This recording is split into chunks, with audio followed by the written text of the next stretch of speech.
So এখন আমরা যাচ্ছি দক্ষিণেশ্বর আদ্যাপীঠ। আজকে অলরেডি আমি লেট, মেয়ে আর বর দুজনেই বেরিয়ে গেছে, সেই জন্য যতটা পারবো আজকের ভিডিও তোমাদের সঙ্গে শেয়ার করবো। সো আগে তাড়াতাড়ি করে যাওয়া যায়। তো আমরা পুজো দেওয়ার জন্য প্রসাদ এখান থেকেই কিনে নিয়ে গেছিলাম, আমাদের বাড়ির পাশেই যে মিষ্টির দোকানটা, সেখান থেকেই আমরা দক্ষিণেশ্বর আদ্যাপীঠে যে পুজো দেবো ওখান থেকেই আমরা প্রসাদ কিনে নিয়ে গেছিলাম। আর ফুল মালা যা এখান থেকেই সব কিনে নিয়ে একবারে গেছি, কারণ ওখানে গিয়ে অনেক লাইনও পড়ে, যেহেতু আজকে 12ই জানুয়ারি, সেই জন্য আজকে লাইনও পড়বে। আর ভিডিওটা হয়তো যেতে মানে তোমরা দেখছো অনেক দেরিতে হয়ে গেল আপলোড করা, কারণ এডিটিং করার আমি সময় পাচ্ছিলাম না, ওই জন্য এডিটিং করতে করতে একটু সময় লেগে গেল। তোমরা দক্ষিণেশ্বর শিয়ালদা স্টেশন থেকে অনেক ট্রেনই আছে, ট্রেনে করেও যেতে পারো, অনেকে বাসে করেও যায়। যাই হোক, তো ভীষণ ভালো লেগেছিল। আর আজকে ওয়েদারটা খুব ঠান্ডা ছিল, সকালবেলা খুব ঠান্ডা ছিল, কিন্তু বেলা ওই 11টা 12টা নাগাদ তো গরমই লাগে, সেই জন্য আমি আর সোয়েটারও সকালবেলা পরে যাইনি, কিন্তু পরে মনে হচ্ছিল সোয়েটার পরে যাওয়াটা খুব দরকার ছিল, খুব ঠান্ডা লাগছিল। কিন্তু ওই সোয়েটার খুলে ব্যাগে রাখার মতো আমার কোনো অপশনও ছিল না, ওই জন্য সোয়েটার ছাড়াই গেছিলাম।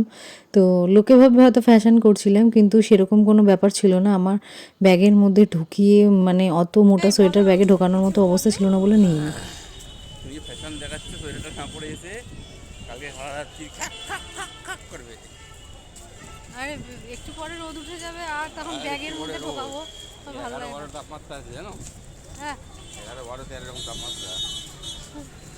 প্রায় 7-8 বছর হয়েই গেল যে দক্ষিণেশ্বরের এখন এরকম ওপর দিয়ে বেশ সুন্দর করেছে যাওয়ার রাস্তাটা। আগে এরকম ছিল না, আগে পুরোটাই অন্যরকম ছিল, বাট এখন খুব সুন্দর করেছে। ভিতরটা দেখতেই পাচ্ছ খুব সুন্দর। আর আগে রাস্তার উপরেই দোকানগুলো ছিল, কিন্তু এখন এখানে স্টল অনুযায়ী অনেক মানে দোকানের স্টল করে এখানে দোকানগুলো করা হয়েছে, যেটা সবার জন্যই সুবিধা হয়েছে। আর এখানে সিঁড়ি করে আগে নামা ওঠা অনেক কিছু ছিল, এখন যারা হাঁটা চলার সমস্যা আছে সবার জন্য এখানে যাওয়াটা খুব ইজি হয়ে গেছে গিয়ে। আর আজকের ওয়েদারটা তো বলেইছিলাম আগে, খুব ঠান্ডা ছিল।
দক্ষিণেশ্বরের মন্দিরে কোনো কিছু নিয়েই ঢোকার অ্যালাউ নেই, ওই জন্য মোবাইল, জুতো, ক্যামেরা, ব্যাগ বা অন্যান্য যা জিনিস রয়েছে তোমাদের কাছে এগুলো এইখানে এই স্থানে রেখে জমা রেখে তারপরেই মন্দিরের ভিতরে যাবার নিয়ম।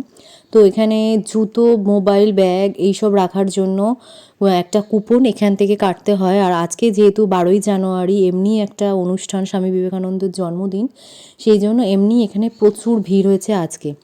আর তাছাড়াও এখানে ব্যাগ, জুতো রাখার জন্য ব্যাগের জন্য আলাদা করে পয়সা নেওয়া হয়, আর জুতো রাখার জন্য আলাদাভাবে। তো এখানে জমা রেখে তারপরেই ভিতরে যাওয়া হয়। আর দক্ষিণেশ্বরের মন্দিরের ভিতরে কোনো রকম ফটো তোলা অ্যালাউ নেই। তো মন্দিরের ভিতরে পুজো দিতে আমাদের অনেকটা সময় লেগে গেছিলো, প্রায় ঘন্টাখানেক লাইনে দাঁড়াতে হয়েছে, কারণ ভিড় হয়েছিল প্রচুর। যেহেতু ভিতরে মোবাইল অ্যালাউ ছিল না, ওই জন্য আমি ভিতরে কিছু দেখাতে পারিনি, সব জমা রেখেই যেতে হয়েছিল। তা মন্দির থেকে বেরানোর পরে আমরা একটা টোটো করেছিলাম। এই টোটোতে করে গেছিলাম আদ্যাপীঠের মন্দিরে। আদ্যাপীঠের মন্দির দক্ষিণেশ্বর মা কালী নাম করেছে তো ঘুমাবি ওখানে ঘুমায় নাকি কেউ? রাস্তা শুয়ে পড়বি মাটিতে। ভালো লাগছে? দক্ষিণেশ্বরের মন্দির থেকে বেরিয়েই সামনেই অটো, টোটো, রিক্সা অনেক কিছুই রয়েছে আদ্যাপীঠের মন্দিরে আসার জন্য। যদি তোমরা চাও তাহলে হেঁটেও আসতে পারো, হেঁটে 10 থেকে 15 মিনিট লাগে, এর বেশি নয়। আমরা টোটোতে করে গেছিলাম, আমাদের 30 টাকা নিয়েছে টোটোতে। ওরা এক একজনের থেকে এক এক রকম চায়, 40, কেউ 30, কেউ 50 এরকম চায়। তোমরা তোমাদের মতো বার্গেনিংটা করে নেবে। আর এখানে যেহেতু আজকে স্বামীজির জন্মদিন, ওই জন্য এখানে স্বামীজিরও মূর্তিটাকে খুব সুন্দর করে সাজিয়েছে। মন্দির থেকে ঢুকেই সোজা গিয়ে ডান হাতে জুতো রাখার জায়গা রয়েছে আদ্যাপীঠের মন্দিরে। যদি তোমরা চাও জুতো রাখতে পারো, প্রত্যেক জুতোর জন্য 2 টাকা করে নিয়ে থাকে। সেই জন্য বলছি যদি জুতো মানে সেফটির জন্য জুতোটা রেখে যাওয়াই ভালো। তো এই মন্দিরে ঢুকে গেছিলাম আজকে, এখানেও খুব ভিড় হয়েছিল। আর আজকে যেহেতু 12ই জানুয়ারি, মন্দির সারাক্ষণ খোলা রয়েছে, পুজো হচ্ছে। আর এখানে কুপনও দেওয়া হচ্ছিল, আজকে অনেকক্ষণ কুপনও দেওয়া হবে। আর মন্দিরে ভোগের কুপনের মূল্য হচ্ছে 60 টাকা করে, 5 বছরের নিচে বাচ্চাদের ভোগের কুপনের মূল্য 30 টাকা করে। দক্ষিণেশ্বরের মন্দিরে হচ্ছে 400টা কুপন দেওয়া হয়। আমি যা কথা বলেছিলাম ওখানে একজনের সঙ্গে, যে কুপন দিচ্ছিল সেই দাদার সঙ্গেই, তো সেখানে বলল যে 400টা কুপন প্রত্যেক দিন দেওয়া হয়, আর প্রত্যেক কুপন মূল্য হচ্ছে 100 টাকা করে। খাওয়ার টাইমিং হচ্ছে 1:30 থেকে ওখানে খাওয়ানো শুরু হয়। আর আদ্যাপীঠের মন্দিরে খাওয়ানো শুরু হয়ে যায় অনেক আগে থেকেই, 12টা থেকেই খাওয়ানো শুরু হয়ে যায়। আর আজকে আদ্যাপীঠের মন্দিরে কিছু উৎসবও ছিল, কিছু মানে অনুষ্ঠানও ছিল, সেগুলো মন্দিরে পুজো হয়ে যাওয়ার পরে এখানে হয়েছে, সেগুলো আমি পুরো ভিডিও করেছি। কি খাওয়ার দেওয়া হয় সেটাও আমি ভিডিও করেছি। তোমরা পুরো ভিডিওটা দেখতে থাকো, তাহলে জানতে পারবে যে কি মানে রয়েছে না রয়েছে। এখানে এখন মায়ের আরতি হচ্ছিল, তো আমি এখানে ভিডিওটা ভালো করে করতে পারিনি, কারণ প্রচুর ভিড় হয়েছিল, সেই জন্য ভালোভাবে ভিডিও করে উঠতে পারিনি। বল কিছু বল, ভালো লাগছে? এই মন্দির থেকে সবে বেরোলাম, আরতি সব শেষ হলো, এখন ভোগের কুপন কাটতে গেছে, এখানেই আজকে ভোগ খাবো। প্রচুর ভিড় হয়েছে আজকে, হেভি ভিড়। হ্যাঁ, মন্দিরের বাইরে এই জায়গায় বুক স্টলও রয়েছে, তোমরা যদি চাও এখান থেকে বইও কালেক্ট করে নিতে পারো। আর এইখানে যে জায়গাটা এখন দেখানো হচ্ছে, এই যে লাইন দিয়ে সবাই কুপন কাটছিল, আর তার কিছুক্ষণ পরেই শুরু হয়ে গেছিলো অনুষ্ঠান। এরকম মিকি মাউস সবাই এসেছিলো, বাচ্চাদের সঙ্গে এরকম নাচ করছিল। তাছাড়াও অনেক অনুষ্ঠান হয়েছে, সেগুলো আমি এখানে পুরোটাই ভিডিও করেছি, তোমরা দেখতে থাকো।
পিছনে এই জায়গাগুলো এখন নতুন হয়েছে, আগে ছিল না।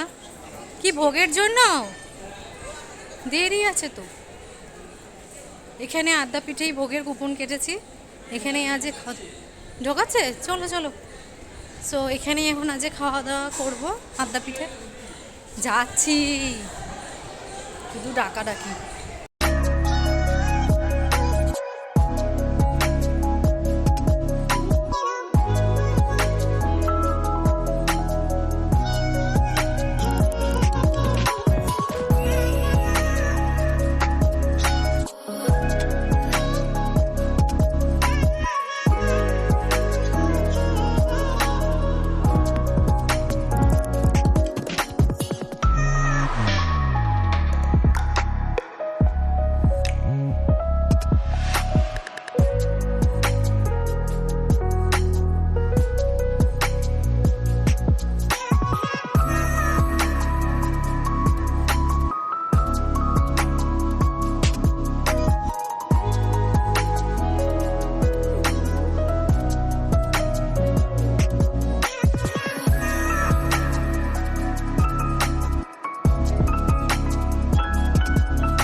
কি এখান থেকে কে নিয়ে যাবে গো? কি আমি নেবো, তুমি নিয়ে 10 কেজি বাড়িতে যাবে? এখানে আটা দিচ্ছে 27 টাকা করে। এখান থেকে আটা নিয়ে বাড়িতে যাওয়া যায় নাকি? খাওয়া দাওয়া ভীষণ ভালো খাইয়েছে সত্যি, ভাত খিচুড়ি পোলাও সব রকমেরই রয়েছে। কি কি খাবার করেছে তো আমি ভিডিওতে দেখিয়েই দিয়েছি। না চল মা, ভালো খেয়েছিস? তো আমাদের ওখানে খাওয়া দাওয়া হয়ে যাওয়ার পরে এবারে বেরিয়ে যাব। অনেক তাড়াতাড়ি হয়ে গেছিলো, আর 1:25 আমাদের ট্রেনও ছিল দক্ষিণেশ্বর থেকে। তো এখান থেকে দক্ষিণেশ্বরেও যেতে হবে, তারপরে ট্রেন। এখানে মেয়ে সেরকম কিছু খায়নি, সেই জন্য মেয়ের জন্য বাইরে বেরিয়ে একটু ফল কিনেছিলাম। ও গ্রেপস বানানা এগুলো যেহেতু খুব পছন্দ করে, ওই জন্য। আর এখন যাচ্ছিলাম আমরা আদ্যাপীঠের আদি মন্দিরে, কিন্তু মানে ওখানে বন্ধ হয়ে গেছিলো, টাইমিং শেষ হয়ে গেছিলো, সেই জন্য ভিতরে আর মন্দিরে যেতে পারিনি। বাইরে থেকেই মাকে প্রণাম করে চলে আসতে হয়েছে। মন্দির থেকে বেরিয়েই একদম সামনেই ফলের দোকানটা পড়েছিল, সেই জন্য এখান থেকে আমরা একটু মেয়ের জন্য গ্রেপস আর একটু বানানা কিনে নিয়েছিলাম। তারপরে একটুখানি ওখানে ঘোরাঘুরি করছিলাম, কারণ ট্রেন অনেক দেরি ছিল। বানানা খাচ্ছে। হ্যাঁ সেই হ্যাঁ মঙ্কি।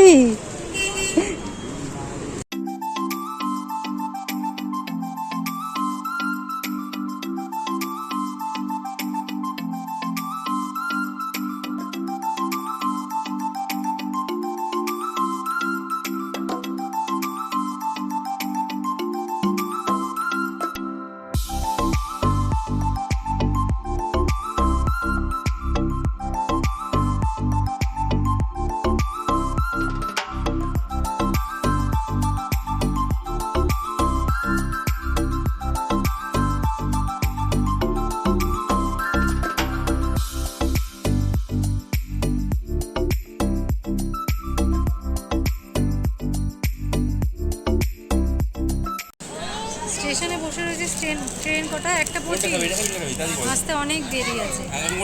এখন এসে বসে রয়েছি, একটু ভালোই বেশ। প্রচণ্ড গরম লাগছে এখন, মানে বেলা কটা বাজে? এখন 1টা বাজে, প্রচুর গরম, ভীষণ। এইমাত্র বাড়িতে ঢুকলাম, এখন ওই 2:30 বাজে। পরের যেহেতু অফিস রয়েছে, ও ওখান থেকে ডাইরেক্ট অফিসে চলে গেল, আর আমরা এই মেয়েকে নিয়ে বাড়িতে চলে এসেছি। সেই সকালে 8:45 বেরিয়েছি, এখন প্রায় 2:30 বাজে। মানে ভীষণ টায়ার্ড। এখন ঘরে যাব, যদিও খেয়ে দিয়ে এসেছি, কোনো কাজ নেই। এখন একটু মেয়েকে নিয়ে রেস্ট করে নেবো। সো দাঁড়াও। সো যদি ব্লগটা ভালো লাগে, please like comment share subscribe to my channel, don't forget to press the bell button. Bye bye, take care everyone.